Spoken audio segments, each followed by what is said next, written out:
estamos ao vivo no YouTube, no canal Filosofia do GT Filosofia e Psicanálise da Anpof. Eu queria agradecer muito a presença do Tamir Ayush aqui conosco, né, junto com a Patrícia Pochá, minha colega do GT Filosofia e Psicanálise. Infelizmente, nós tivemos uma situação atípica e a professora Léa Silveira não poderá estar conosco hoje, infelizmente, por uma questão pessoal, né? Mas nós faremos a entrevista, eu e a Patrícia, e com imensa alegria, né, nós recebemos, então, o professor Tamir, da Universidade de Paris 7, Denis Diderot, né, que tem, para que vocês o conheçam, né, tem 2 mestrados em filosofia e psicopatologia, tem graduações também em filosofia, psicologia clínica e literatura inglesa. Isso é uma coisa muito interessante nessa formação bastante plural do Tamir, né? Ele é psicanalista, também é professor titular na Universidade de Paris 7, Denis Diderot, e foi também professor visitante estrangeiro no Instituto de Psicologia da USP. Também tem um excelente contato aqui com o Brasil, né, com a Patrícia, com outros colegas e outras colegas, né, e com uma pesquisa que é centrada nas interações da psicanálise com a antropologia filosófica, com a teoria política, com a linguística, e estudos de gênero, né, estudos sobre feminismo, sexualidade, e estudos pós-coloniais e descoloniais também, né?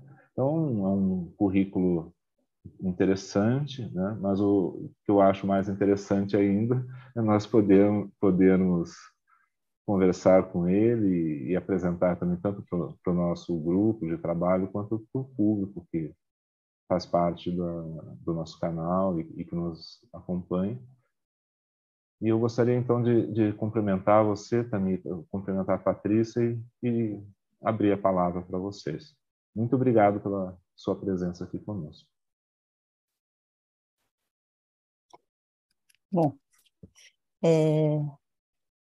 boa tarde a todas, boa tarde a todos. Estou muito contente de estar aqui, enfim, a convite do Eduardo para entrevistar o Tamir Ayush, que é um colega muito querido, né, com quem eu venho já, enfim, trabalhando há vários anos, e acho ótima essa oportunidade de apresentar o trabalho do Tamir para as pessoas do GT, para as pessoas que assistem aí ao canal do GT de Filosofia e Psicanálise. São muitas perguntas que eu adoraria fazer, eu vou escolher algumas. Enfim, eu acho que você também vai contar um pouco do seu trabalho para a gente, né? Mas eu vou começar, talvez, acho que comentando, né, que o seu livro Psicanálise e Hibridez, Gênero, Colonialidade e Subjetivações, que é um livro relativamente recente, né, de 2019, é um livro, acho que onde você consegue sintetizar um tanto do teu percurso, né? Primeiro porque é um livro, né, onde você diz claramente que você vai refletir sobre a especificidade de processos de subjetivação próprios aos sujeitos tornados minorias, minorizados, né? Então, onde você vai pensar subjetivações menores, né? Que eu acho que é um campo sobre o qual você se debruça, acho que até hoje e há muitos anos, né? Mas eu acho que também essa ideia da hibridez traduz um pouco a forma como você enxerga a psicanálise, né? Quer dizer, híbrida já no seu nascimento, né? E eu acho que você pode até falar um pouco mais disso, mas também uma psicanálise que deve continuar a se hibridar ou hibridizar, como a gente quiser falar, né? Com diferentes campos, né? Então, acho que isso se mostra bastante, né, nos últimos anos. Um desses campos são as teorias de gênero, é a teoria queer, mas a filosofia, de certo modo, também pode estar ali, né, como uma área de saber com a qual a psicanálise se hibrida, né, ou se hibridiza. Acho que eu vou ficar o tempo todo escolhendo uma e outra aí. Mas aí o que eu queria te perguntar é sobre um autor com o qual você trabalhou há alguns anos, né, que é o Merleau-Ponty, e você publicou algumas coisas aí, psicanálise Merleau-Ponty, em torno da noção de corpo, de figurabilidade, de afetividade. Eu queria saber em que lugar o Merleau-Ponty ficou nessa sua trajetória, se ele ficou para trás e depois você, bom, né, migrou para Foucault, enfim, para Deleuze, né, ou se você ainda o traz no seu pensamento, né? Então tem aí eu sei que uma parte do seu trabalho também foi em relação à fenomenologia, quer dizer, como ficou essa relação entre fenomenologia e psicanálise, se você podia falar um pouco disso, acho que seria uma pergunta para a gente começar a conversar. Tá. Muito obrigado, muito obrigado, Eduardo, por me ter convidado nesse GT e muito obrigado, Patrícia, por participar desse momento e muito obrigado pelas suas perguntas. Então, bom, acho que você começou com esse último livro, Psicanálise e Hibridez, e você apontou uma coisa bem importante, é que esse livro retoma, de certa forma, um motivo, para não dizer um sintoma meu, que é essa coisa da hibridez, esse fato da hibridez. Ou seja, bom, eu acho tanto subjetiva e afetivamente quanto epistemologicamente, que se trabalha sempre a partir de uma posição subjetiva, a partir de uma situação dessa posição subjetiva. Então, eu considero, bom, o meu romance familiar e o meu mito pessoal, considero que hibridez foi sempre muito importante na minha vida, tanto pessoal quanto intelectual, vamos dizer, depois acadêmica, e, bom, importante no sentido de que, bom, tem uma hibridez cultural na minha história, eu sou marroquino, mas também francês, e morei em vários países, um dos quais, que é o meu país de adoção, é o Brasil, que é o meu país de coração, e morei também em outros países, em Argentina, em Inglaterra, em Espanha e, obviamente, bom, no Marrocos, os meus 18 primeiros anos. Isso deu lugar a uma forma de hibridez, vamos dizer, cultural, política, colonial também. E essa hibridez, me parece, se refletiu. Eu sei que você perguntou sobre Merleau-Ponty, mas estou chegando lá, porque acho muito importante, em termos tanto de honestidade quanto de posicionamento epistemológico, precisamente situar da onde o lugar da fala, como diria a Jamila Ribeiro ou outras afrofeministas, da onde se fala, precisamente. Então, eu falo esse lugar de hibridez com pessoal, cultural, religiosa, na minha família, e a partir de lá, bom, quando cheguei na França para fazer os meus estudos superiores, também, bom, me instalei numa forma de hibridez, porque estudei literatura inglesa, filosofia, depois psicologia, psicanálise, e sempre foi essa dimensão de hibridez que orientou as minhas abordagens de qualquer perspectiva.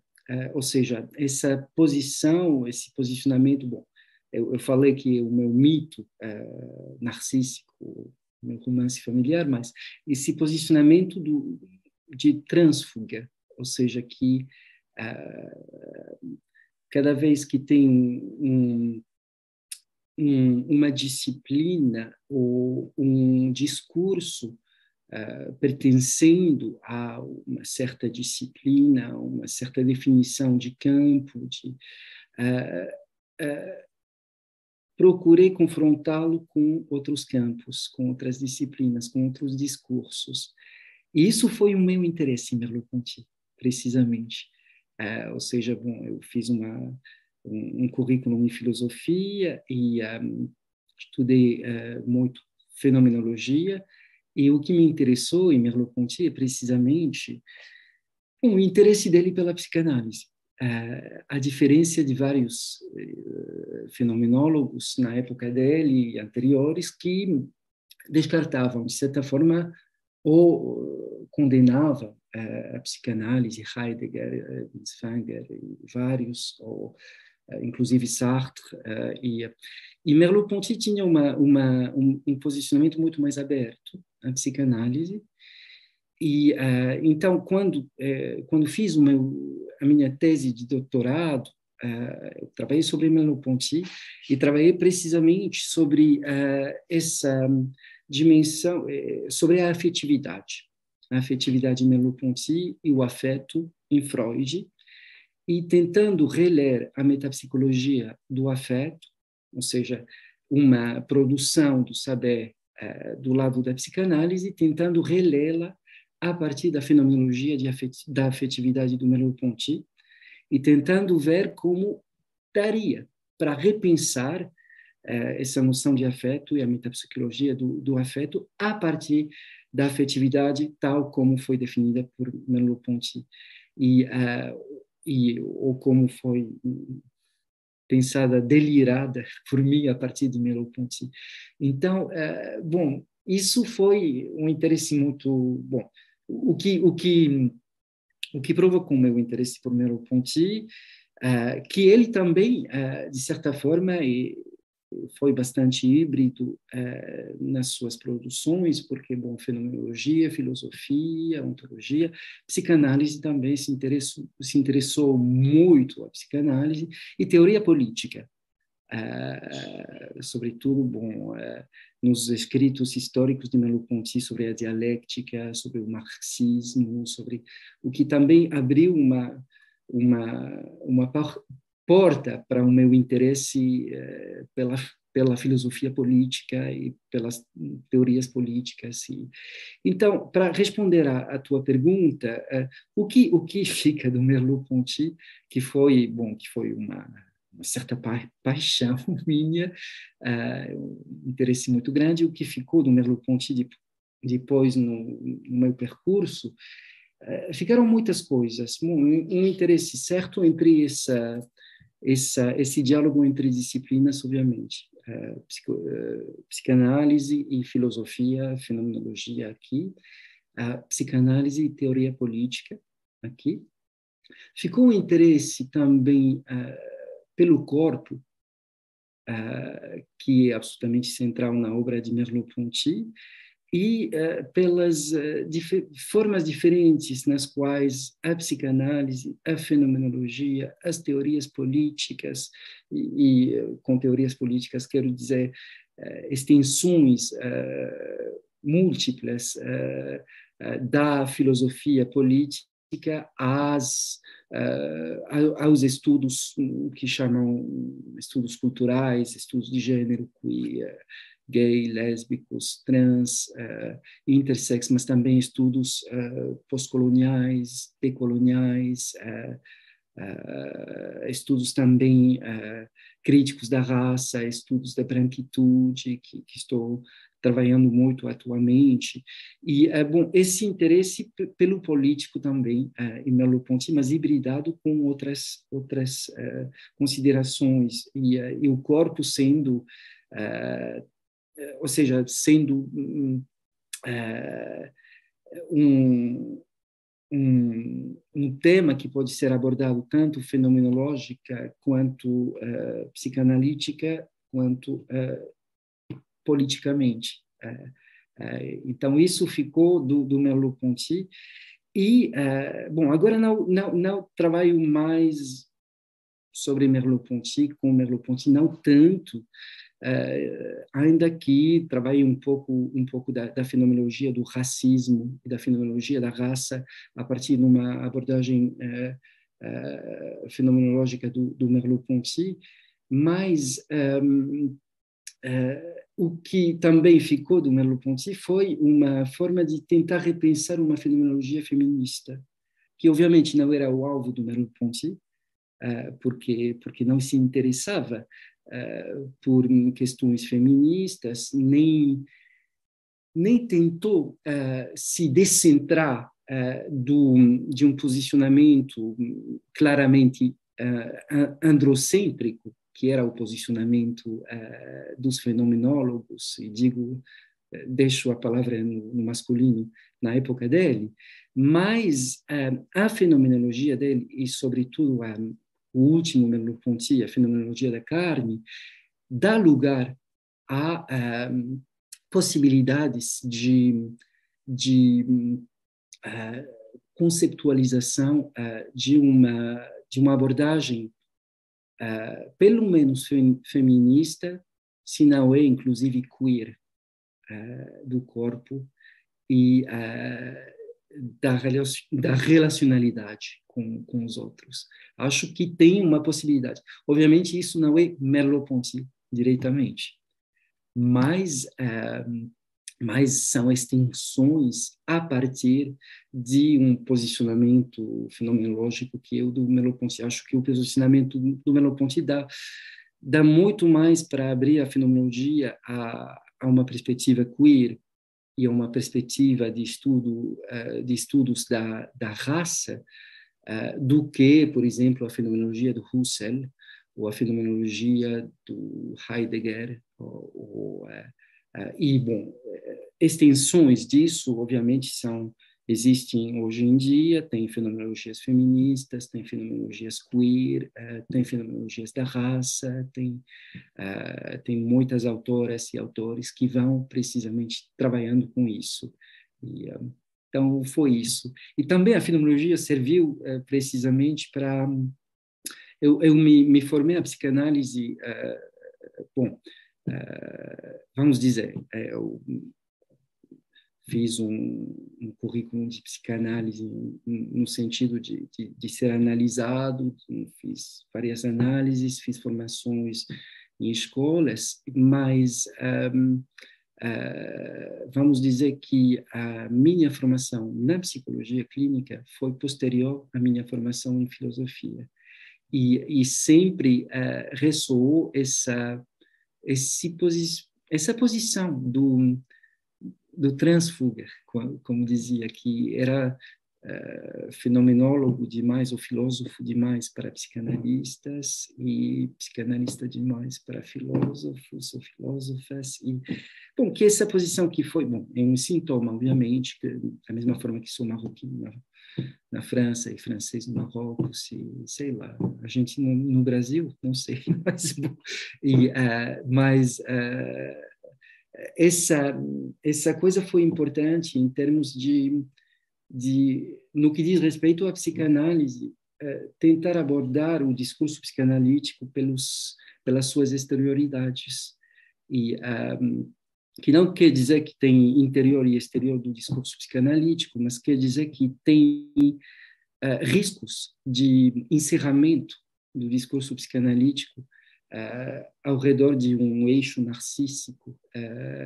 narcisista, de uma forma com muitos pontos cegos, que Merleau-Ponty foi o primeiro que me ensinou a escapar, não sei se consigo escapar, mas a pelo menos questionar, interrogar esse risco de encerramento de um discurso.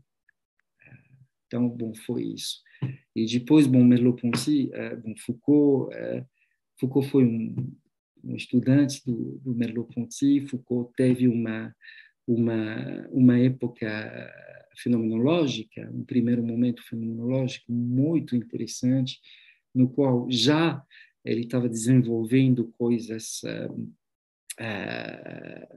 que ia desenvolver muito mais depois, sobre...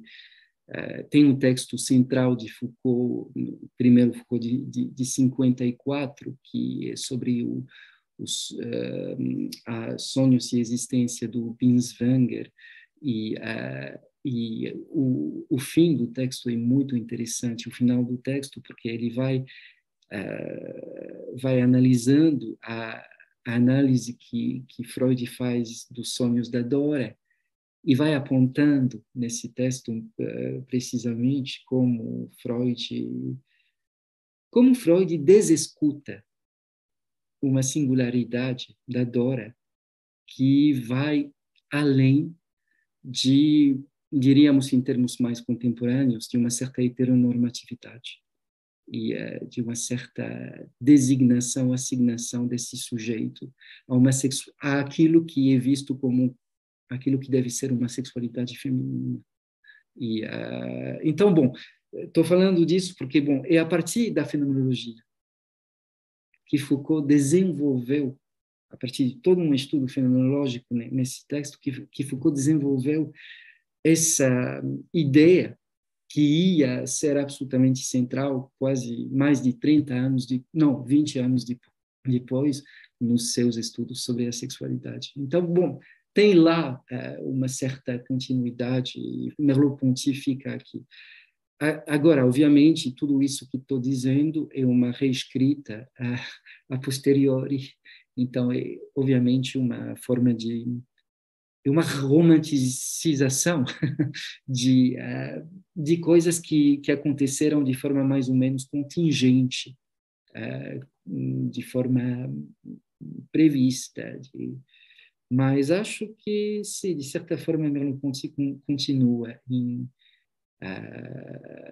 não diretamente presente, mas lá, en filigrane, diríamos em francês, ou seja, em negativo, quase, negativo no sentido da fotografia, o negativo da fotografia, continua lá. Então é isso, basicamente. Obrigada, Tomi.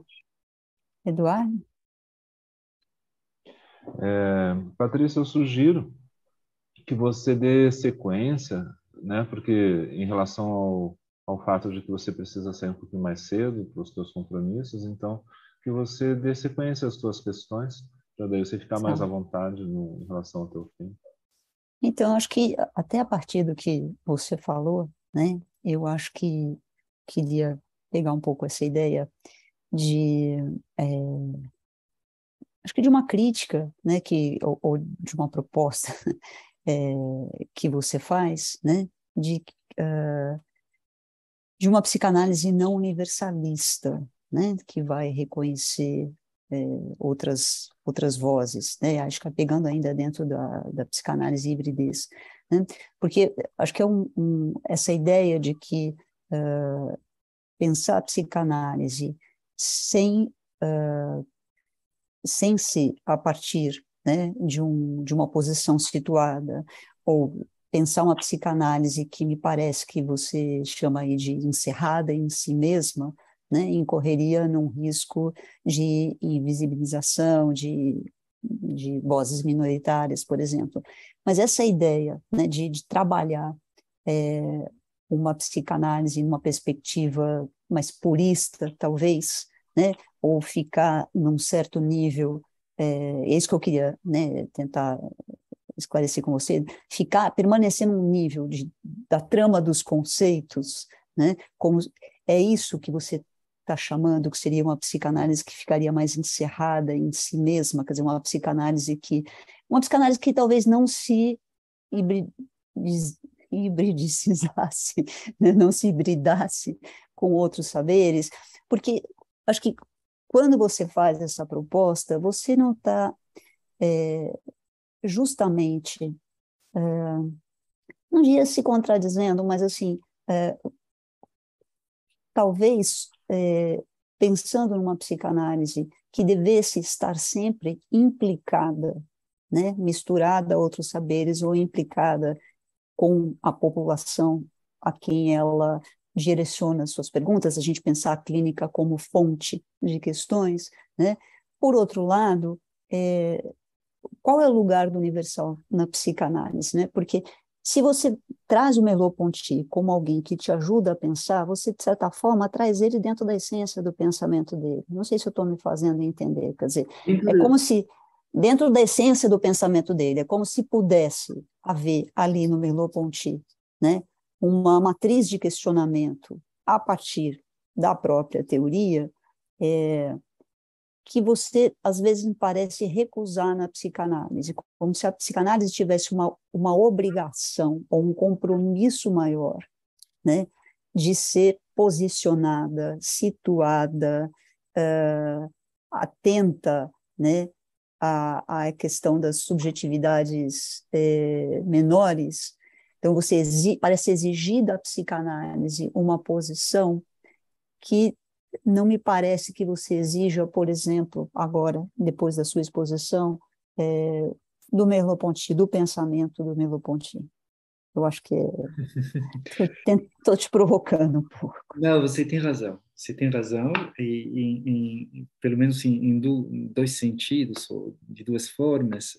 Primeiro, porque esses questionamentos que endereçam a psicanálise hoje em dia, ou desde há uns, vamos dizer, 15 anos, pelo menos, são mais recentes do que o meu interesse e o meu trabalho sobre Merleau-Ponty. Então, naquela época em que eu fiz o meu doutoramento, eu defendi em 2007, e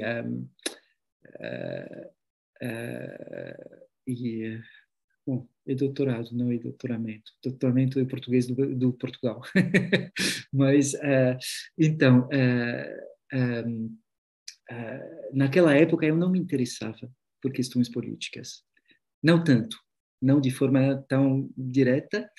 E, para dizê-lo de alguma forma, também um pouco imaginarizada, eu acho que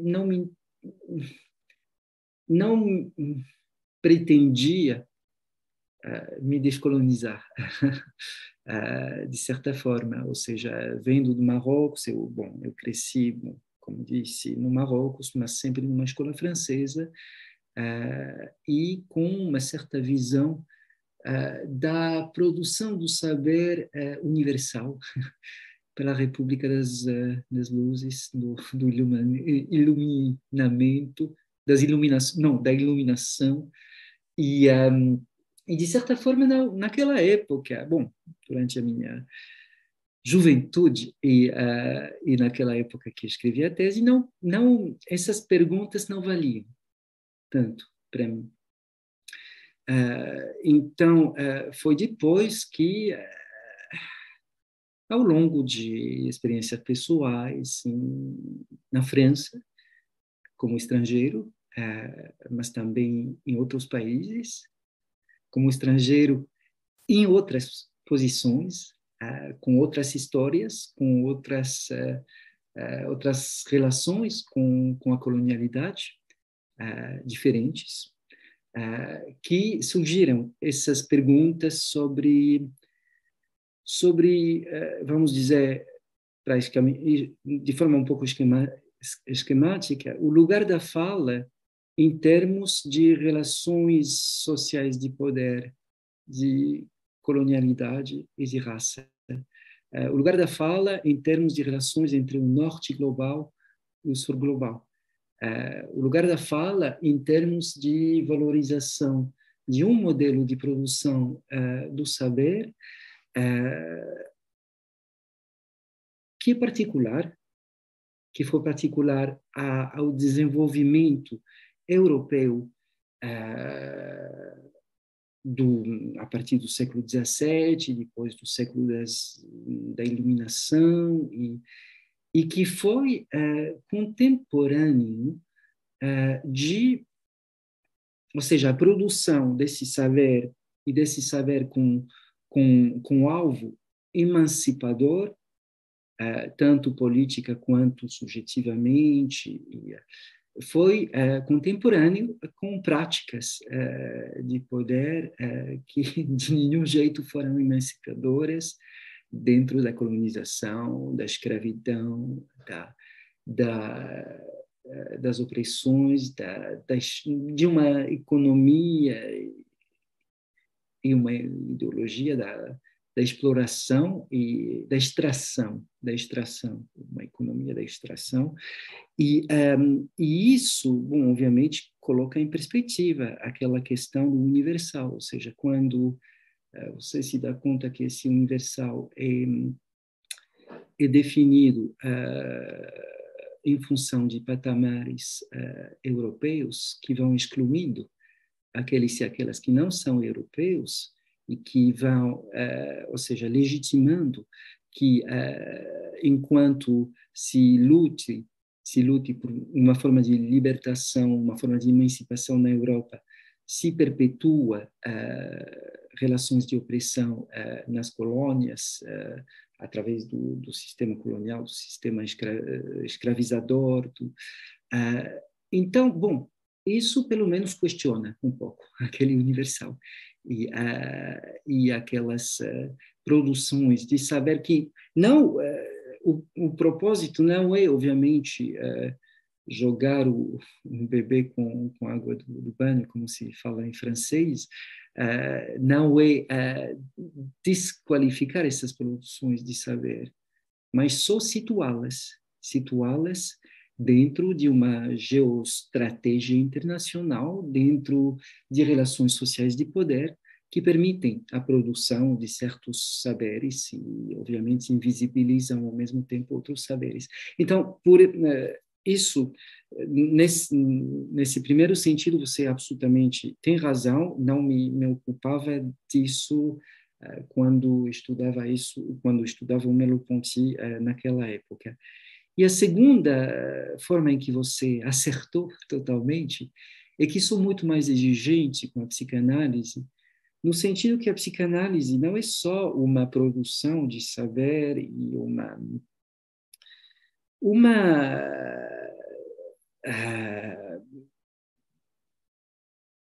um brincar intelectual, com todo o meu respeito pelo brincar intelectual, porque é fundamental, e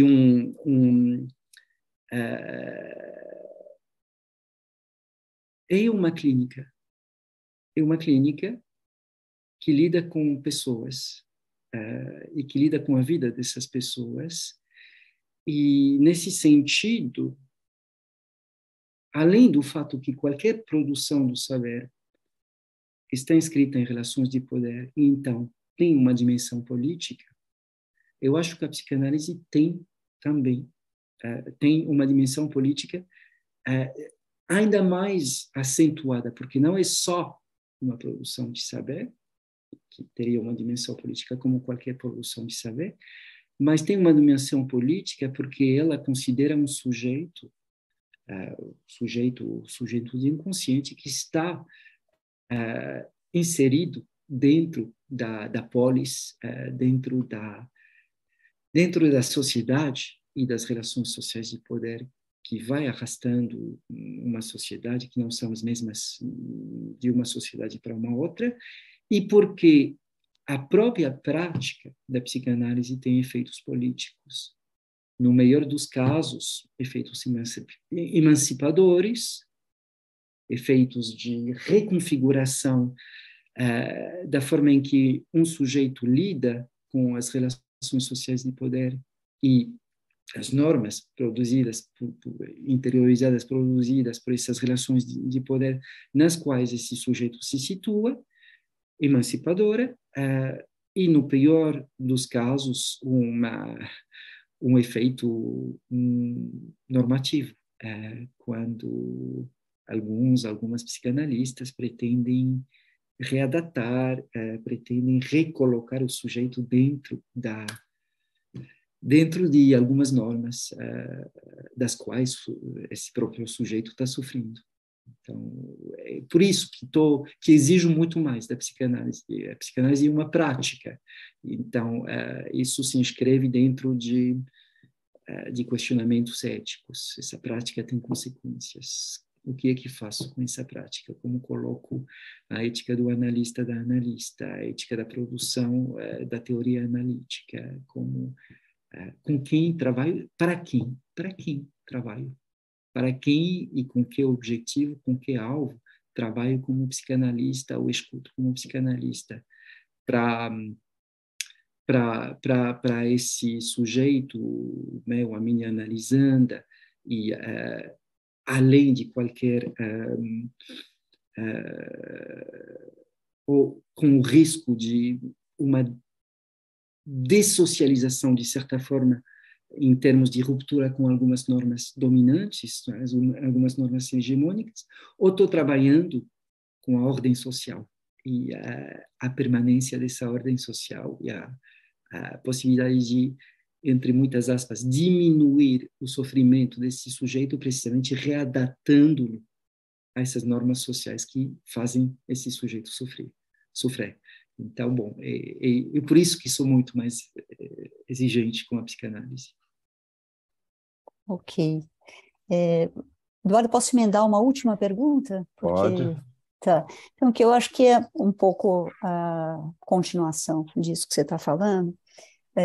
Eu me lembro de uma pergunta que você fez há alguns anos para mim, né, que era qual é a psicanálise brasileira? O que é uma psicanálise brasileira? Né? Como é que, enfim, se ela existe já com esse nome, né? E eu fiquei pensando, né? E eu acho que talvez eu dissesse hoje que ela está em construção, porque eu acho que tem um movimento bem grande, né? De muitas analistas, teóricos, praticantes, né? De tentar um pouco pensar, né? Que elementos do Brasil, digamos assim, não couberam na concepção de psicanálise posta em prática em instituições durante muitos anos, né, o que ficou de fora, né, ou o que estava dentro, mas não estava visibilizado enquanto talvez uma característica, né, enfim, do viver nesse país, né, mas por outro lado, eu fico me perguntando se isso também não é colocar uma espécie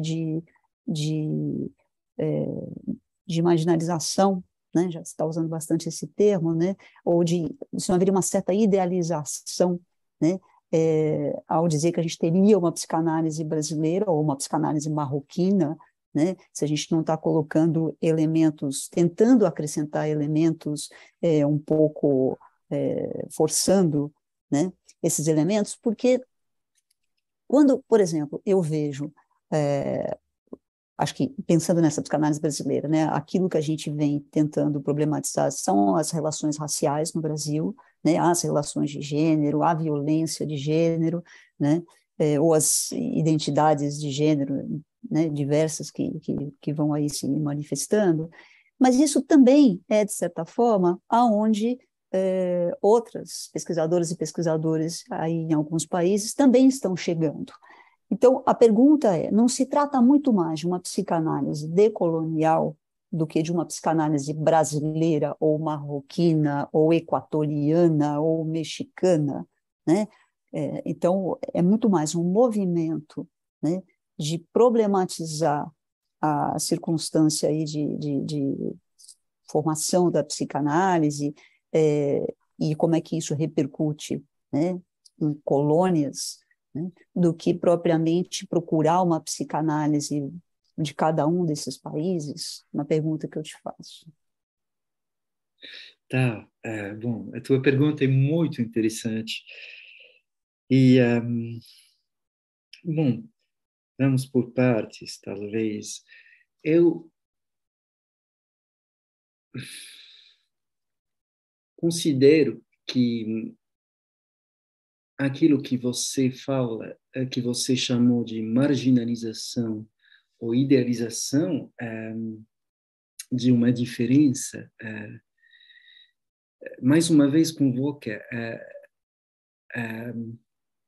o lugar da fala, ou seja, o posicionamento. Quem é que fala? E a partir de que posicionamento situado se fala que uma psicanálise que fosse exercida e pensada diferentemente no Brasil, ou no Mali, ou na Indonésia, ou, quem fala que isso é marginalização, exoticização, a partir de que ponto zero, de que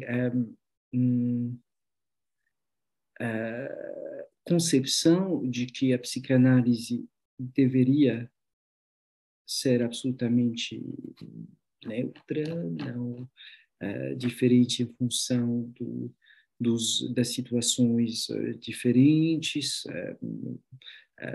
geográficas, mas, sobretudo, geopolíticas. Essa ideia de que tem o outro, o diferente, o marginalizado, implica a definição de um ponto zero, de um ponto de não situação, que seria um ponto universal, a partir do qual, que seria o mesmo, a partir do qual seria definido o outro. Então, eu acho que essa outridade ou alteridade de formas diferentes de praticar a psicanálise merece ser pensada não em termos de marginalização como exotização, ou seja, porque exótico sempre, que acabo de dizer, implica um ponto que não é exótico, que define o outro como exótico, mas em termos diferentes. Ou seja, eu acho que tem uma psicanálise da diferença colonial. Tem sem nenhum... Bom, é a minha concepção das coisas, da coisa, uma psicanálise da diferença colonial, ou seja, uma psicanálise que precise pensar a forma em que atuam, como diriam os teorizadores decoloniais, como Mignolo, como Quijano, como Ramon Grosfoguel, pensar a colonialidade do saber, ou seja, da onde é produzido o saber, que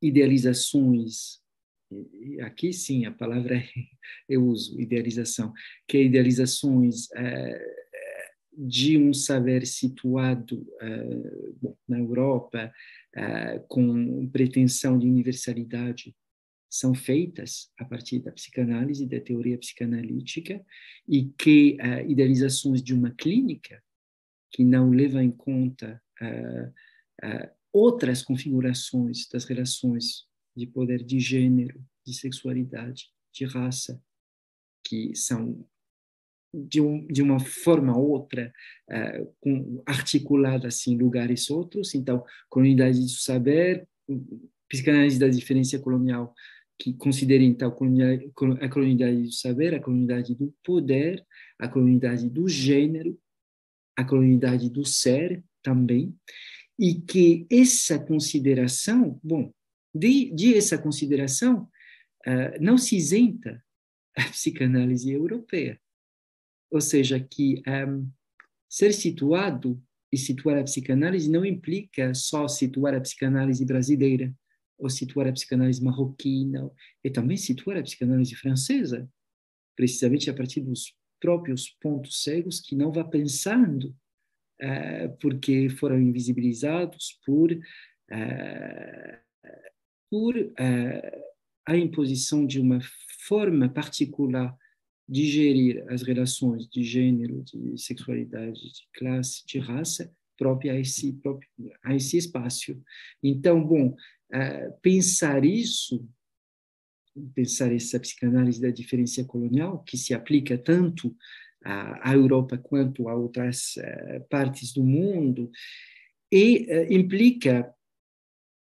não implica uma perspectiva, vamos dizer, etnopsiquiátrica ou transcultural, porque essas perspectivas que, bom, tiveram o mérito de mostrar que tem outras formas de organização das culturas, mas lá pararam, no sentido que é uma questão cultural, a questão da diferença aqui.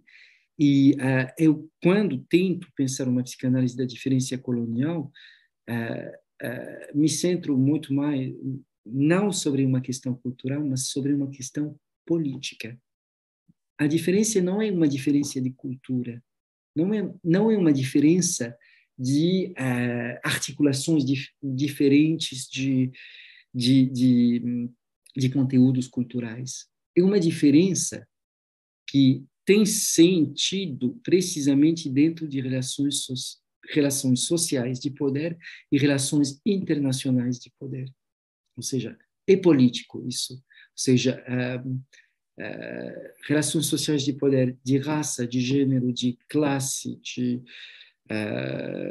de sexualidade, de validade, fala em português, ou validez, validade, de validade, são questões políticas. E a forma em que são configuradas no Brasil e na França, por exemplo, para tomar esses dois exemplos, não é uma diferença cultural, é uma diferença política. E acho que vai, ou seja, implicando questões políticas. Então, é nesse sentido que vou pensando se não tem uma prática e uma teorização da psicanálise que seja própria a contextos situados particulares, precisamente para sair, mais uma vez, dessa pretensão de universalidade e dessa forma de sempre querer, vamos dizer, desescutar singularidades clínicas para adaptá-las a modelos que deveriam valer em qualquer lugar e sem esses modelos analisarem o seu próprio posicionamento e, em termos Foucaultianos, as suas próprias as relações de poder nas quais são situados, seja o fato de que, como discursos, para eles emergirem, tiveram que silenciar muitos outros discursos. A sua epistemologia do posicionamento, a sua epistemologia da ignorância também. Eu trabalho muito atualmente com essa noção da epistemologia da ignorância que foi desenvolvida pelo Charles Mills,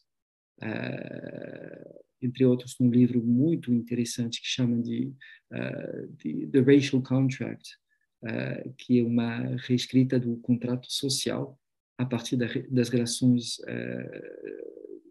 sociais de poder de raça, e vai mostrando como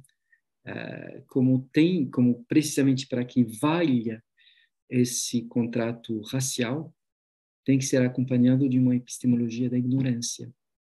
E essa noção de epistemologia da ignorância me parece muito interessante, no sentido de que é muito próxima, de certa forma, de uma concepção psicanalítica do inconsciente subjetivo, no sentido de que ignorância aqui não é só negligência, não é só desaperceber algumas coisas, como o pré-consciente em termos psicanalíticos.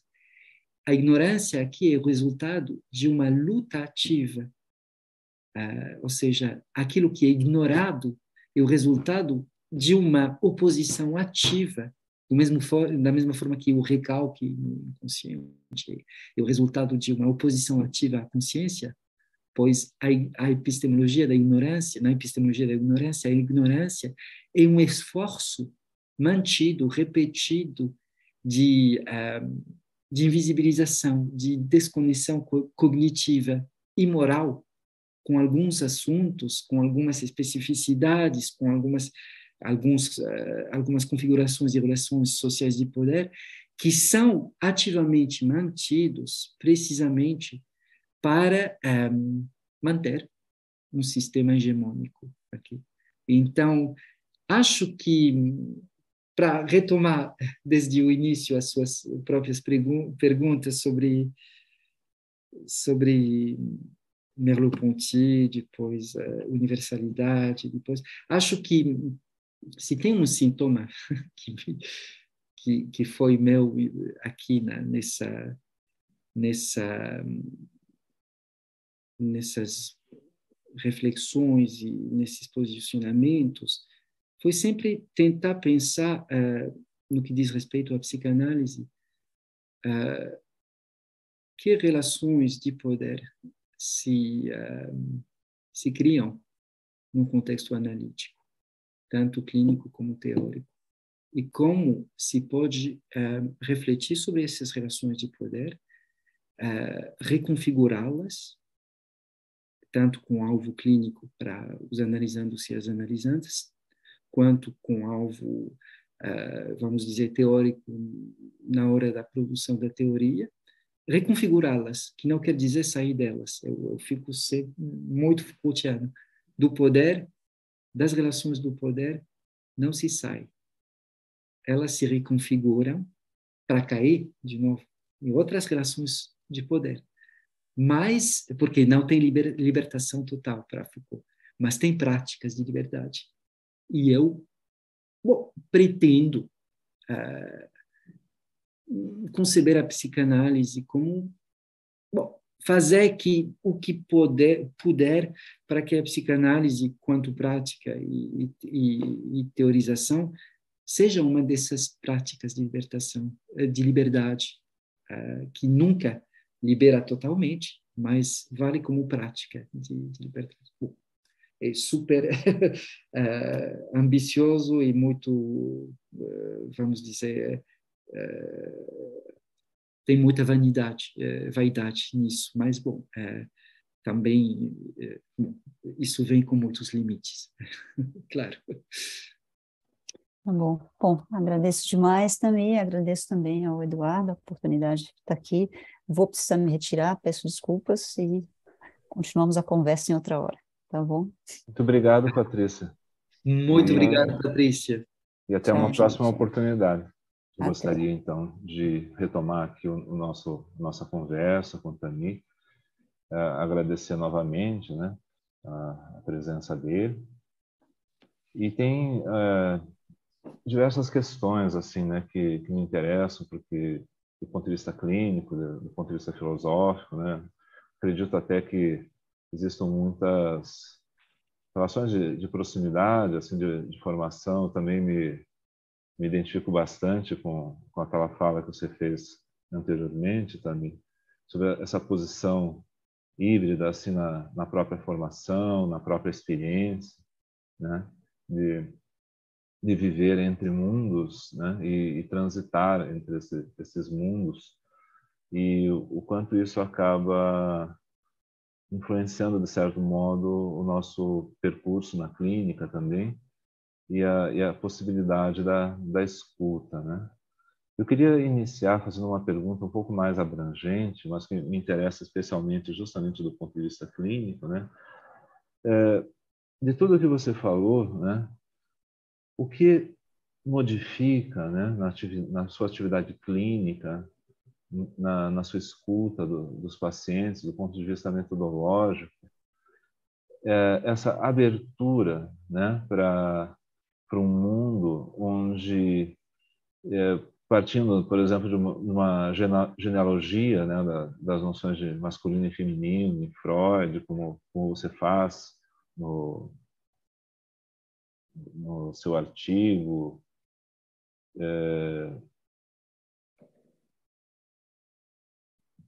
no artigo Corpo, um Testemunho, né?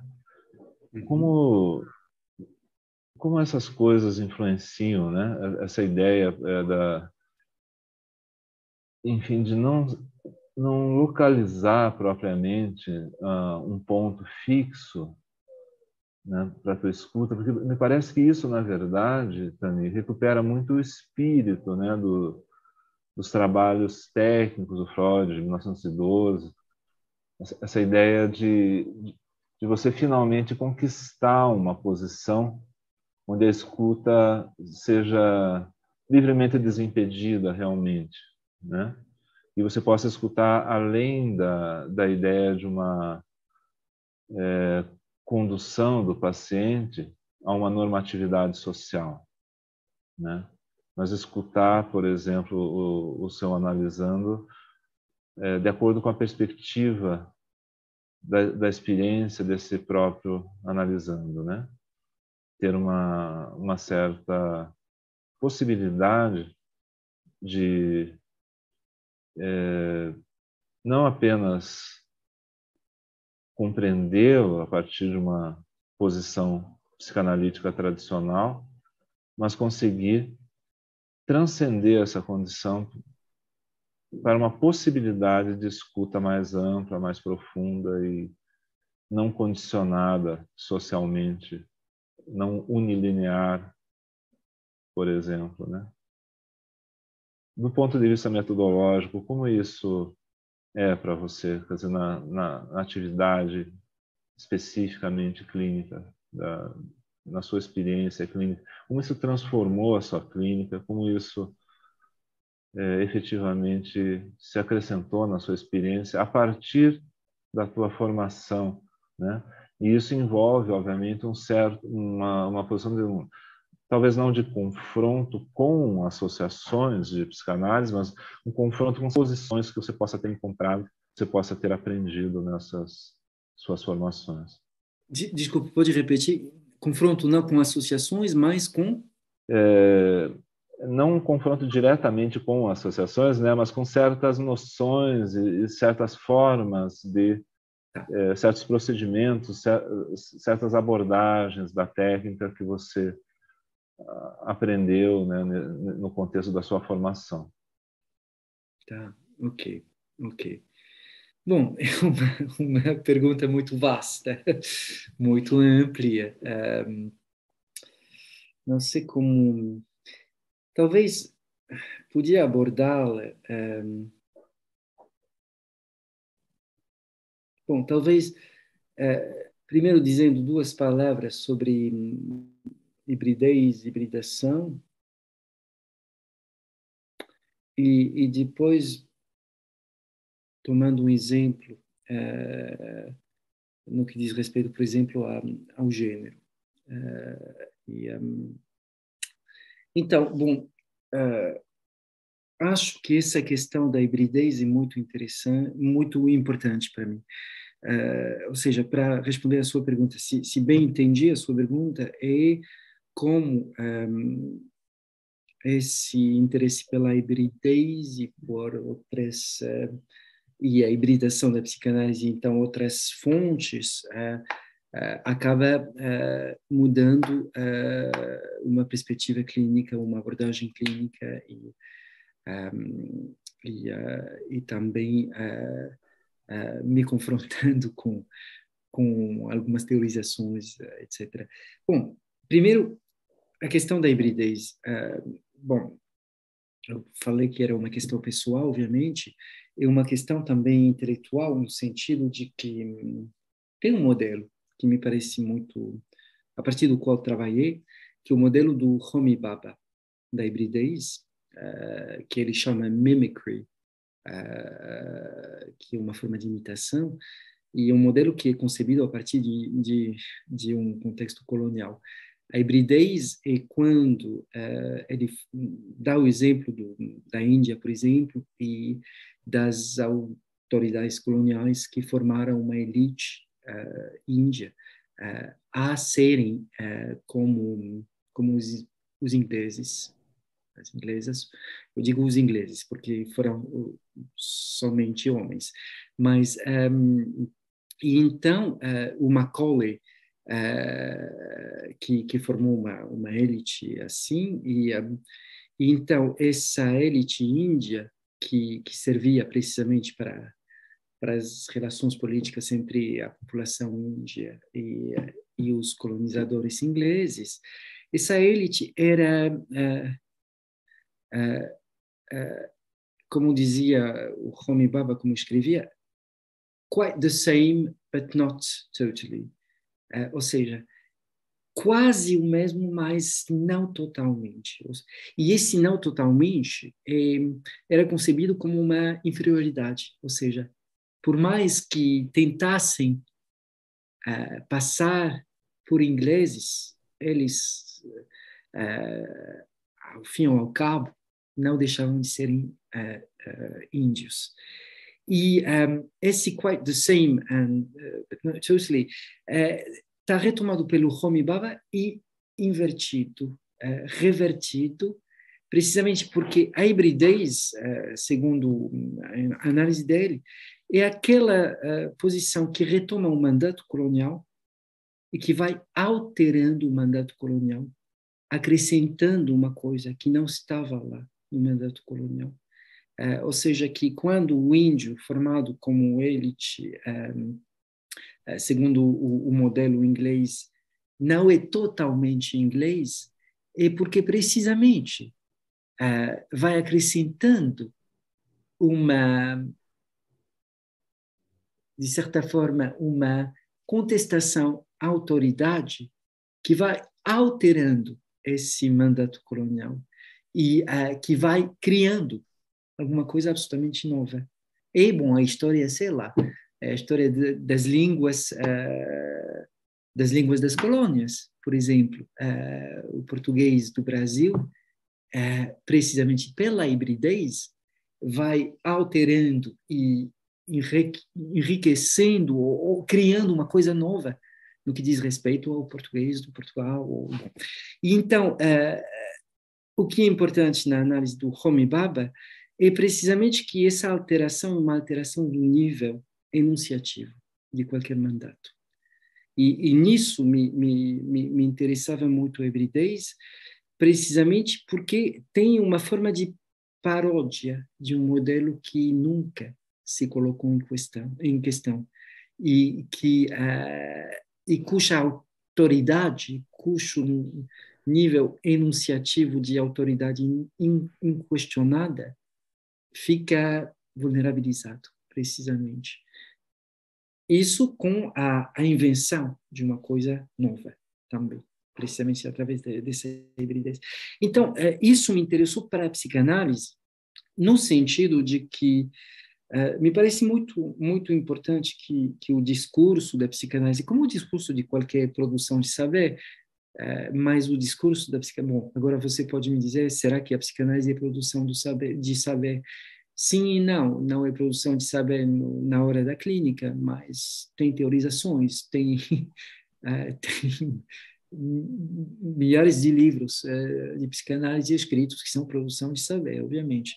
Então, bom, na hora da produção de saber, é uma forma de não levar tanto a sério esse saber, de vulnerabilizá-lo, de abri-lo a outros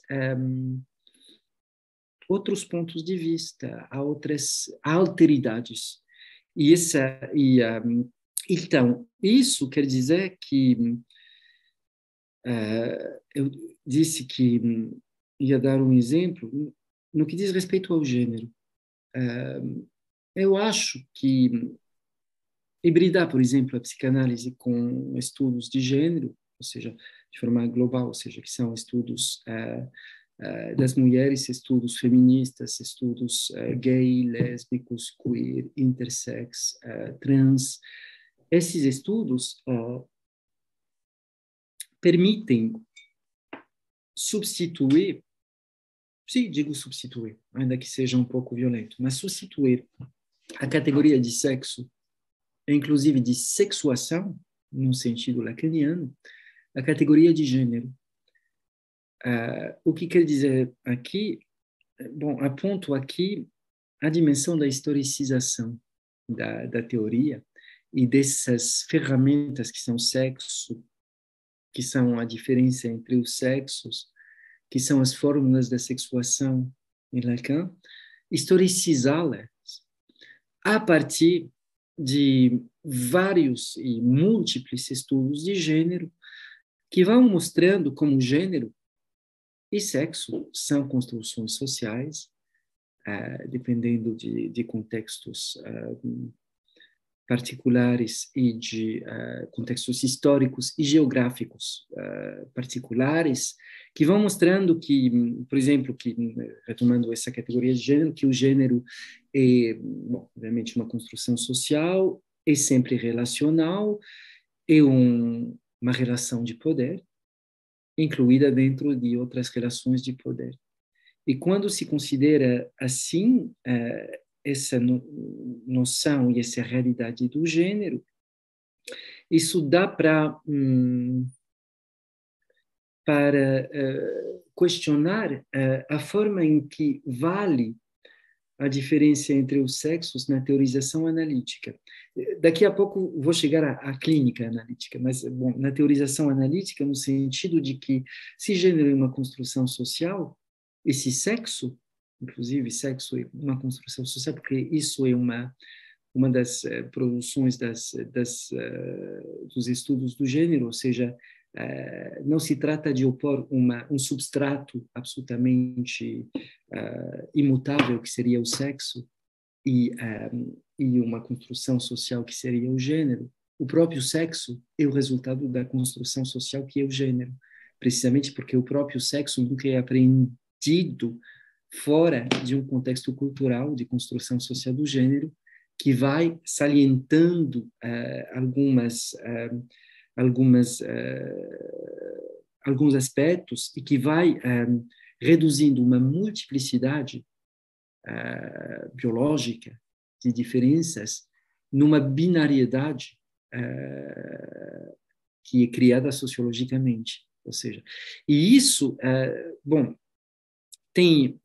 uma vez que se atravessa, de certa forma, toda uma teorização e toda uma desconstrução do sexo como nem biológico, nem simbólico, dá para abordar diferentemente a clínica. Ou seja, porque o sexo não é, obviamente, um substrato biológico que precederia os discursos que vão tomando como alvo desses discursos, que vão, obviamente, criando o sexo, ou seja, só para, em duas palavras,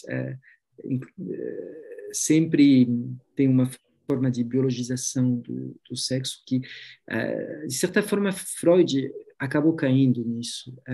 Biologização no sentido de que, ao fim e ao cabo, se chega a essa ideia de que homens e mulheres, bom, por mais que sejam construções sociais, tem essa diferença entre níveis biológicos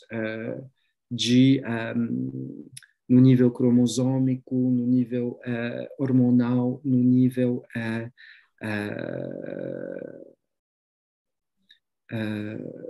desculpe, cromosômico, então, XXY, hormonal, estrogênios ou testosterona, mas também no nível cigonádico, produção de espermatozoides ou produção de óvulos. E nesses três níveis não tem uma diferença exclusiva, com duas formações absolutamente separadas exclusivamente em tudo. Tem sempre uma continuidade, que não permite definir de forma, vamos dizer, biológica,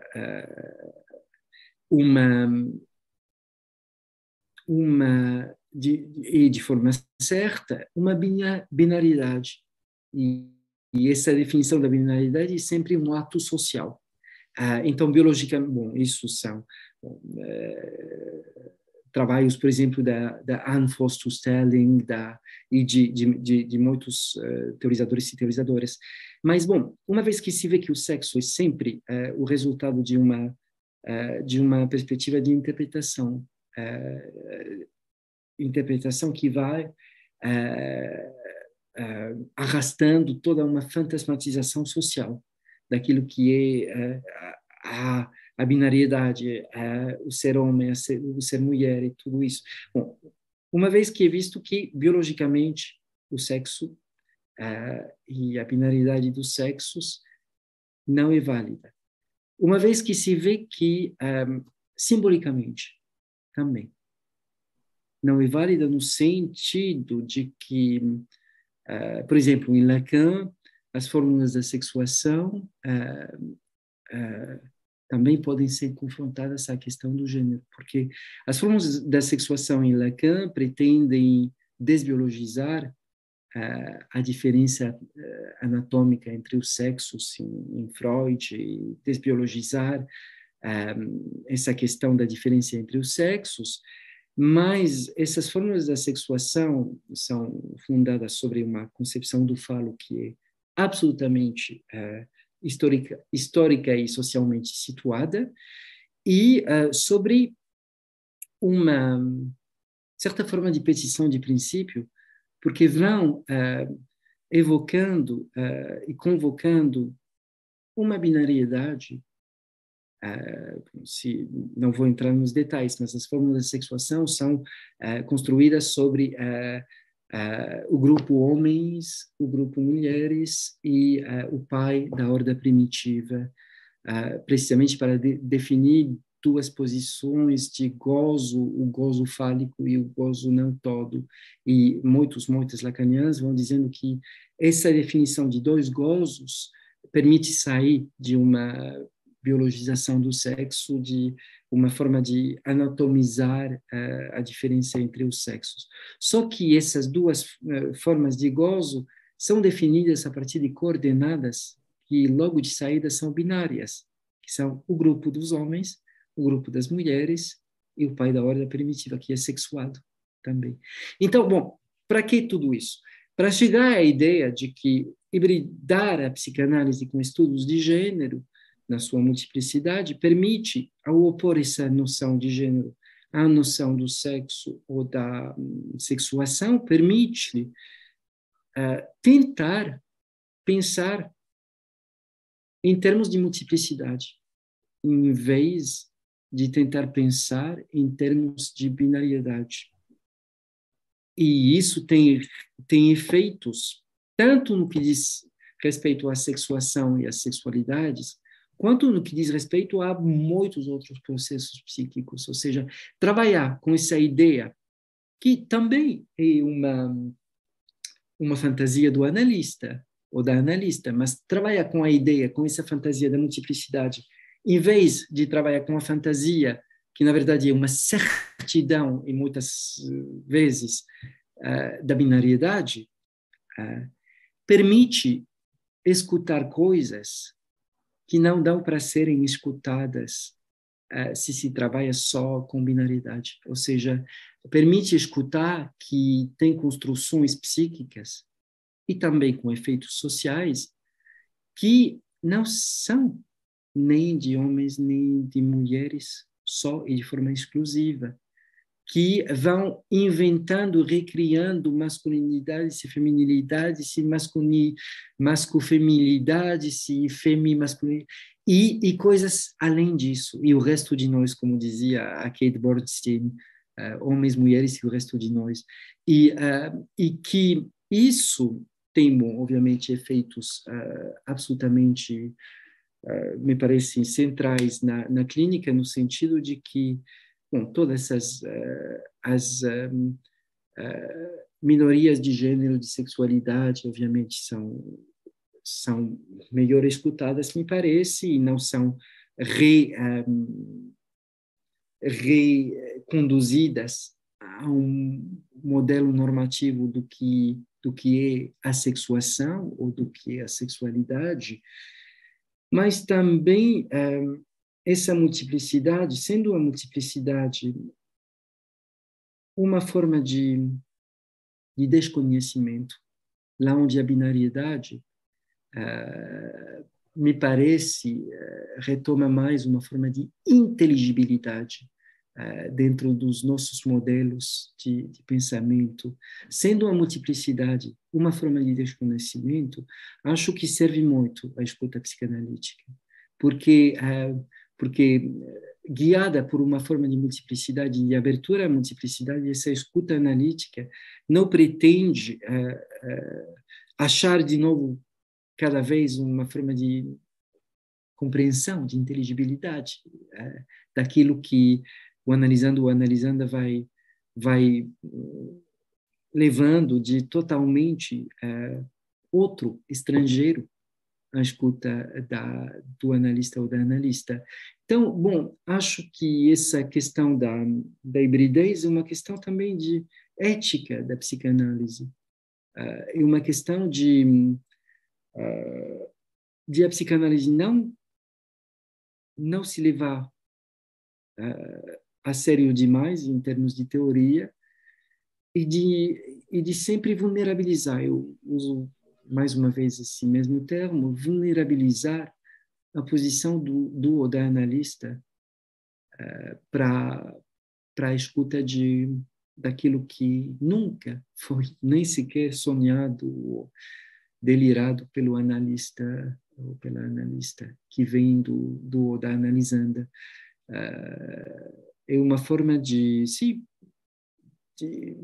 de escutar aquilo que está nos interstícios das formas hegemônicas de simbolização. Ou seja, em outros termos, multiplicidade, você vai me dizer que em termos de história da filosofia, a multiplicidade foi explorada de várias formas, etc. Só que em termos analíticos, me parece que essa figura esse motivo, essa figura da multiplicidade não foi tão explorada e permite precisamente desaprender muitas coisas, muitas certidões, sim, abrir e vulnerabilizar a escuta. Então, é isso, mais ou menos.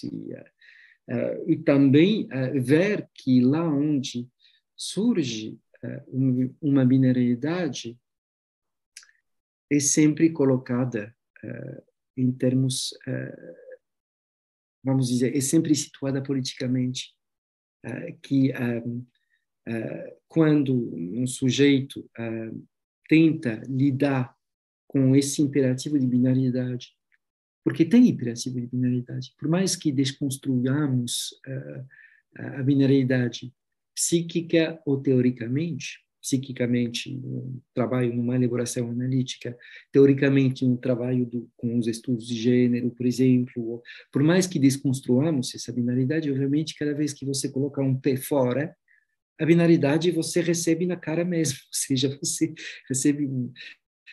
Então, sempre tem essa imposição social da binaridade.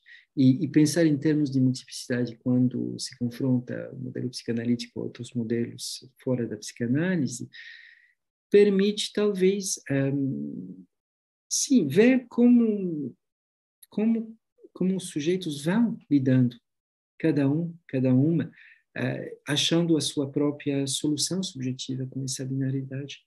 Mas para essa solução subjetiva com essa binaridade social ser achada, tem que dar lugar a uma multiplicidade, tanto na elaboração do sujeito, quanto na escuta, obviamente, da analista ou do analista.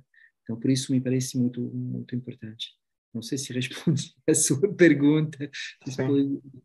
Tem um aspecto apenas que eu gostaria que você ressaltasse, apenas ainda dentro dessa questão,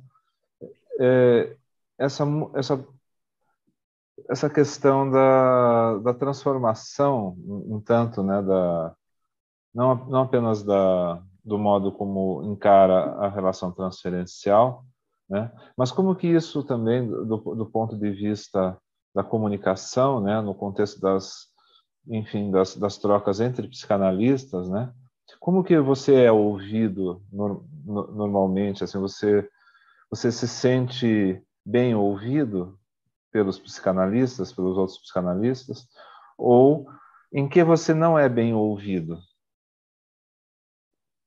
Assim, em termos assim, né, de uma psicanálise, porque exatamente nesse contexto do que você falou, quando a gente bota um pouquinho a cara para fora, né, desse espaço onde a gente normalmente é bem acolhido, né, há digamos assim, um contexto mais amplo, né, que se guia, né, em termos binários, né, e a teoria da psicanálise do Freud, ela é é um tanto autodevorante desse ponto de vista, né? Porque, ao mesmo tempo que nos 3 ensaios ele admite essa pluralidade de perspectivas do ponto de vista do gênero, né? E como esse gênero marca a sexuação, né? Quer dizer, quando tem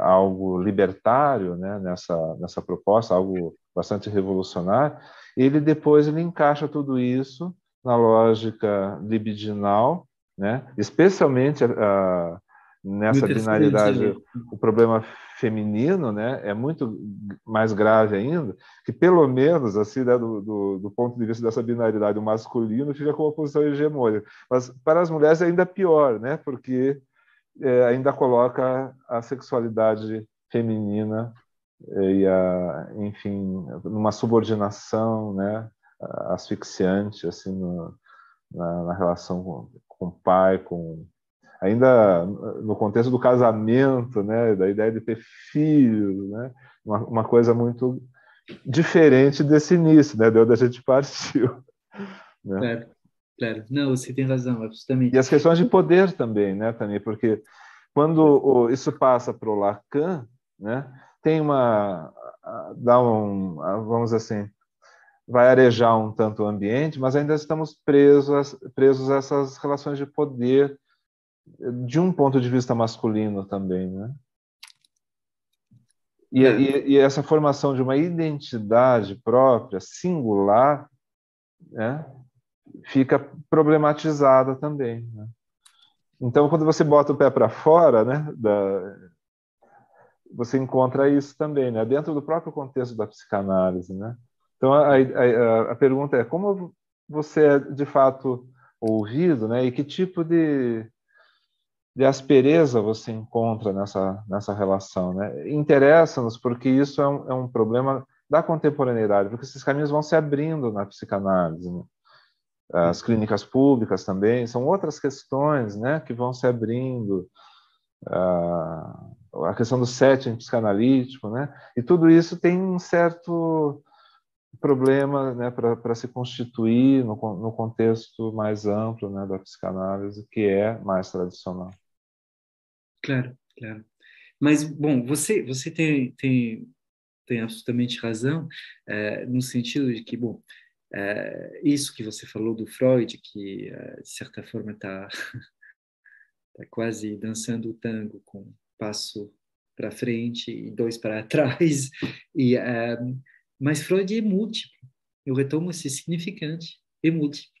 Uhum. E não é binário, me parece, é múltiplo, precisamente Uhum. porque o mesmo Freud que foi o primeiro a escutar as mulheres histéricas e a dar atenção a essas pacientes que eram absolutamente descartadas pela medicina, precisamente, bom, que era bom, que fazia, que foram, que ocuparam uma posição dentro de relações de poder pela medicina que, bom, que que não as escutou. É o mesmo Freud que escreveu textos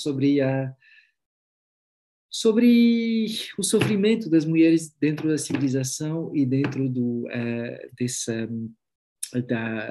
aquele texto cujo título sempre esqueço, que é uma coisa é a doença dos tempos modernos, sobre a sexualidade das mulheres e como é muito mais reprimida e muito mais submetida a normas sociais das quais os homens podem escapar, e etc. E o mesmo Freud que vai desenvolvendo textos, bom, nos anos 30 sobre a sexualidade das mulheres como bom, a partir sei lá, do Penis Neide, da inversão entre complexo de Édipo e complexo de castração, que faz que as mulheres não podem ser morais porque não saem do complexo de Édipo, e, bom, coisas muito essencializadoras. Mas Freud é múltiplo, e acho isso muito importante. E Lacan teve esse alvo, me parece, de desbiologizar totalmente a teoria freudiana, mas não deixou de cair dentro de uma certa forma de binariedade que não, por mais que não seja biológica, ia dizer ideológica e social, ideológica e também, bom, você é muito polêmico e só pelo gosto de ser polêmico e para ser um pouco provocador, Lacan, de certa forma, é um católico disfarçado. E então, então, bom, vai arrastando visões, representações, normas sociais, políticas desse âmbito também, na própria, por mais que, bom, Lacan é genial em muitos aspectos e absolutamente horrendo em outros, e os lacanianos, algumas lacanianas, ainda pior. Mas estamos falando Freud, Lacan e talvez outros nomes, etc. Será que podemos sair desses ídolos, dessa idolização da psicanálise, ou seja, dessa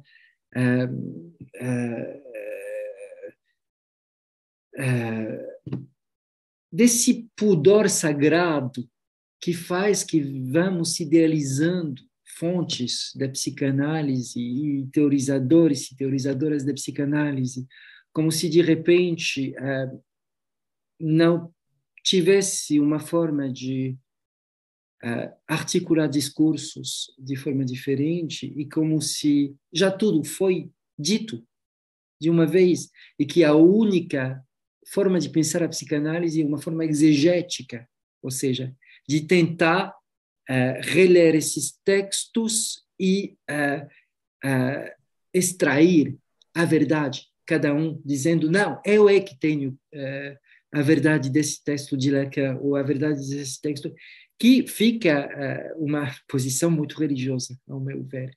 Eu, obviamente que não estou dizendo que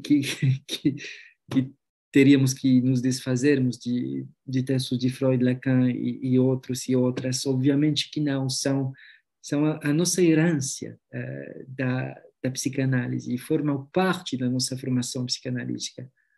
Só que são produções discursivas e que, como qualquer produção discursiva, vai arrastando, em termos Foucaultianos, formações discursivas, ou seja, concretizações de representações de uma época fundamentada sobre relações sociais de poder, dessa época, sobre etc. E que precisam serem historicizadas. E que Freud tenha dito isso, ou que Lacan tenha dito aquilo, não faz que, de repente, seja a palavra de Deus, ou deusa, deuses, ou tendo a pensar Deus em termos de de grupo de mulheres africanas. Então, bom, me parece muito importante dessacralizar esses textos, e que é propriamente um movimento psicanalítico, que a psicanálise é uma prática, bom, em termos Foucaultianos, da suspeita, que vai escutando aquilo que, em qualquer discurso, de trás dessa vontade de saber, participa em termos nietzschianos, de uma vontade de potência, e vai aplicando essa leitura a muitos textos e a muitas produções do saber. E, portanto, não pode se isentar dessa leitura que vai aplicando para outros textos, não pode isentar os seus próprios textos dessa leitura. Então, bom, um texto psicanalítico não é sagrado, pode ser profanado, e profanar é uma forma de respeitar e perpetuar um movimento de pensamento e de elaboração. Então, bom, Freud, o primeiro, dizia isso, que é importante na hora da teorização não pensar que o andaime é o prédio, A teorização é só um andaime. Então, bom, dessacralizemos esses ídolos, esses monstros sagrados da psicanálise então, isso me parece muito importante. E dessacralizar não quer dizer desrespeitar, não quer dizer se desfazer dessa herança, não, ao contrário, quer dizer continuar precisamente uma outra forma. O Foucault dizia, você vai ficar pensando que a minha referência principal psicanalítica é Foucault. Pois é. Então, Foucault ia dizendo que no texto O que é um autor, e tomava o exemplo do Freud e do Marx, é aquele ou aquela que abre uma discursividade e a possibilidade de divergir com essa discursividade. É um instaurador, um criador, uma criadora de discursividade. Criar uma discursividade é criar a possibilidade de não concordar com essa discursividade e de ir continuando essa discursividade com discordância, precisamente. Isso me parece muito importante. Então, bom, isso é a minha visão da teorização psicanalítica, da teoria psicanalítica e da função da teorização dentro da prática psicanalítica. A teorização não é o alfa e o ômega da prática que teria que se conformar à teoria. É precisamente a prática, a clínica, a história, que vai questionando a teoria e fazendo que essa teoria tenha que se reconfigurar, etc. Agora, no que diz respeito à forma em que estou sendo ouvido, pois vai dependendo dos contextos. Aqui na França, vamos dizer, se eu quero ser muito moderado, vou dizer que tem muitas formas de recusa a qualquer reatualização, reconfiguração, reelaboração de pontos da teoria psicanalítica. Porém, bom, tem muitos autores e autoras, cada dia mais, que vão, psicanalistas que vão repensando questões de gênero, por exemplo.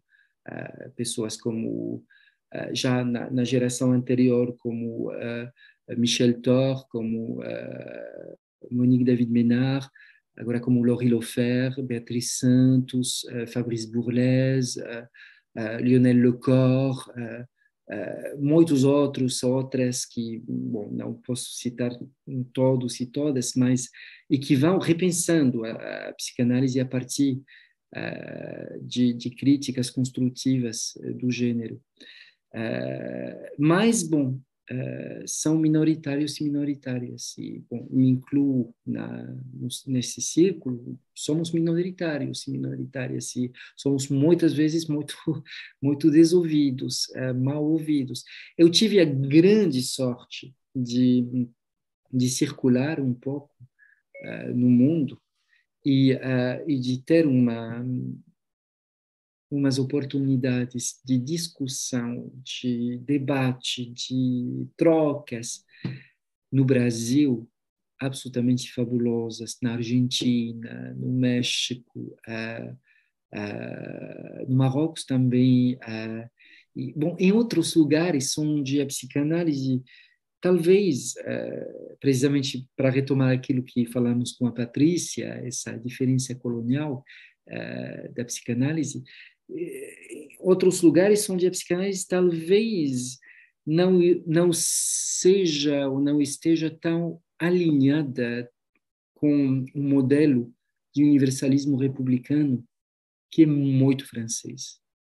Modelo que pretende que a igualdade se atinge pela negação das diferenças, que é o modelo mesmo do universalismo republicano. Então, tem só cidadão abstrato, não tem homem e mulher, não tem diferenças entre várias sexualidades, não tem diferenças de raça, não tem, o que é, ao fim e ao cabo, uma invisibilização total das opressões, das minorizações, das alterizações.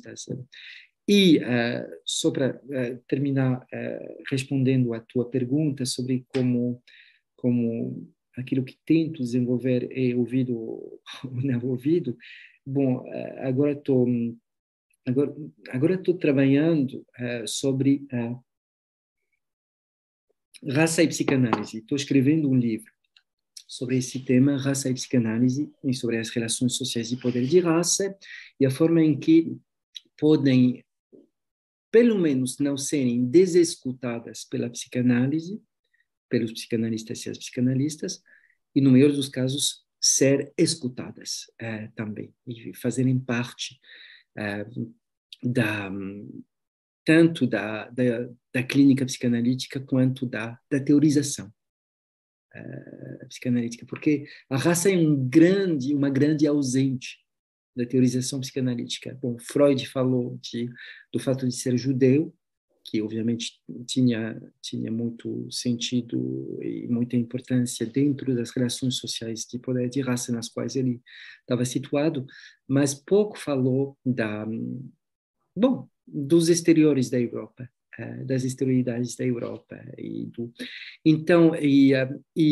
Bom, agora, faz tempo que trabalho sobre isso, e, obviamente, esse discurso é ainda mais inescutável para uma vertente majoritária da psicanálise. Como que raça é psicanálise? Nem, como raça não existe, obviamente. Raça, que tipo de identitarismo e comunitarismo faz que se fale de raça, já que a República é igualitária? A República Francesa não conhece a raça, não vai além de tudo isso. E esse discurso, que é um discurso majoritário que tem a mesma função do que no Brasil o discurso sobre a miscigenação harmoniosa brasileira, ou a democracia racial, racial, tudo isso, esse discurso é um discurso que acaba perpetuando um racismo estrutural, invisibilizando e negando... E fica velado, né? Fica velado. E negando a possibilidade para as pessoas, as pessoas, vamos dizer, principalmente concernidas por relações sociais de raça e por discriminações, vai negando a possibilidade para essas pessoas falarem em nome próprio e designarem essas opressões, essas discriminações, porque raça não tem que existir, sabe? Na França tem essa... Bom, é uma coisa muito política, midiática, tem essa representação e essa ideia de que a raça é um tabu. Não tem que falar a palavra raça, porque a raça não existe, as raças não existem, e o mero fato de falar de raça é racista, e o fato de desfalar de raça, de não abordar o tema, de não pronunciar o termo de raça, magicamente faz desaparecer qualquer tipo de racismo. É só não dizer o termo raça.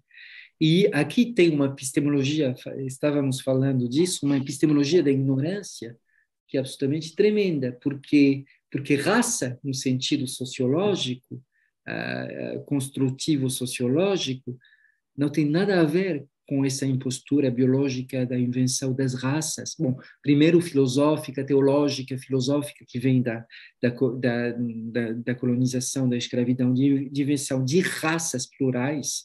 A raça, em termos sociológicos, não é qualquer identidade biológica, ontológica, fenotípica.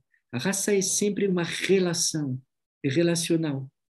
É um rapport, é uma relação entre sujeitos ou grupos de indivíduos. É relacional, e a raça é precisamente aquilo que foi inventado pela invasão pela Europa, das Américas, da Ásia, da África, pela escravidão e pela necessidade de legitimar uma divisão, uma distribuição local e internacional do trabalho, fazendo que seres sejam escravizados, sejam desrespeitados nos seus direitos fundamentais, enquanto outros seres se pudessem reivindicar de valores de democracia e liberdade. Foi a partir dessas classificações de povos. Então, a raça, obviamente que, bom, depois da Segunda Guerra Mundial, foi dos horrores do genocídio judeu, do genocídio cigano, foram desconstruídas essas imposturas biologizadoras da raça, mas isso não faz desaparecer as relações sociais de raça, atravessando qualquer sociedade, sociedades pós-coloniais, como o Brasil ou o Marrocos, e sociedades pós-imperiais, como a França ou Portugal, estão atravessadas por relações sociais de raça que são o resultado disso. E que a psicanálise desconsidere isso é uma forma de, como é que fala em português, fazer olhado do mercador, fazer olho do... olhar de mercador. Né? Olhar de mercador, ou seja, não desconsiderar totalmente coisas que são absoluta e totalmente presentes na clínica. E não presentes só para pessoas racializadas, em contextos de hegemonia branca, mas também para pessoas consideradas, percebidas como brancas, porque raça não é só a questão que diz respeito aos outros que são racializados, é a questão dos brancos e das brancas também, obviamente. A raça é questão de todos e todas. Então, só para encerrar, quando vou trabalhando sobre raça, desenvolvendo discursos sobre psicanálise e raça e trabalhando clinicamente sobre raça, obviamente que é um espaço de ainda mais desescuta no que diz respeito a uma psicanálise maioritária. E, não estou gozando desse lugar de ser o trânsfuga, ou talvez sim, é o meu sintoma. Mas, bom, mas não é só pelo gozo narcísico desse lugar, é também porque não posso conceber qualquer prática ou teorização da psicanálise que não leve em conta as relações de poder. E bom, é isso. Que me parece que tem um olhar aí que também produz uma resistência, né, a esse etnocídio camuflado, né, que ocorre por essa homogeneização do olhar, né? Então, produzir um tipo de descoincidência, né, cultural com essa modernidade europeia que busca se impor ali, como você falou, né? Não deixar que o discurso coincida com isso, né? E, de certo modo, opor alguma resistência e pontuar alguns aspectos que justamente ficam velados no discurso, como ocorre também na relação transferencial, né? Exatamente. Que é exatamente a prática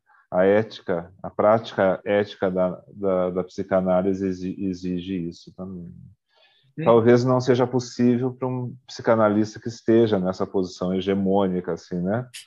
Que se insira nessa posição. Mas para alguém que já se coloca do ponto de vista de um hibridismo, isso é mais, digamos assim, mais sereno, né? Admitir esse tipo de questão como uma questão importante.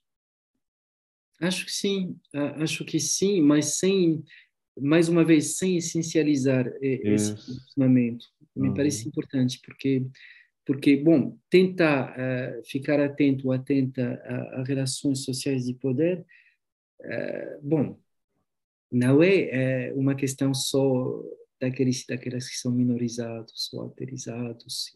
Bom, tem, talvez, uma...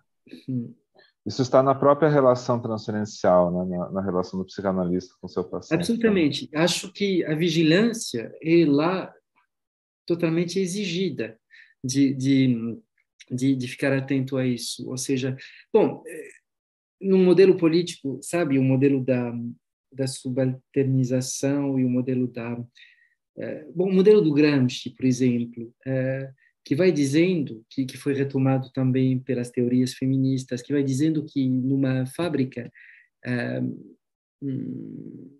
de certa forma, a posição do obreiro, da obreira, fica mais justa, mais pertinente na hora de considerar as relações de opressão. Porque a posição do patrão é menos informada sobre essas relações porque menos concernida.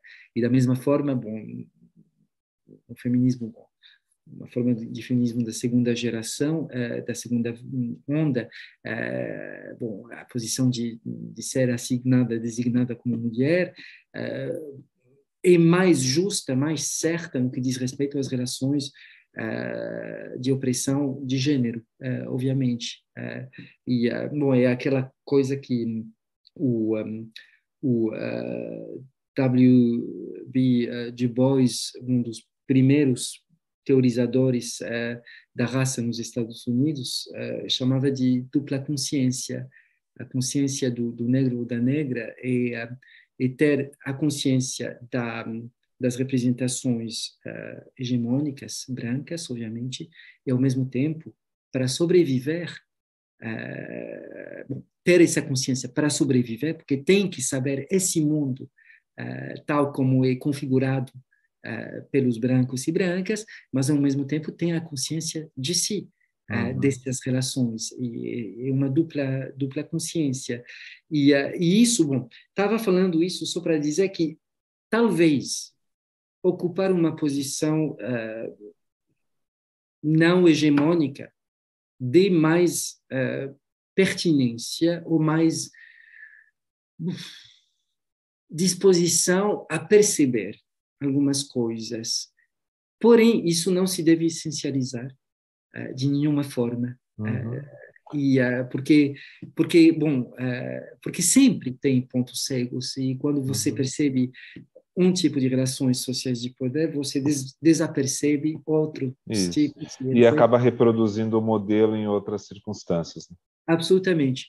E só que me parece que o desafio de uma posição de analista é precisamente ser o produto dessas relações sociais de poder, estar nelas, resultar delas como sujeito, e, ao mesmo tempo, ter esse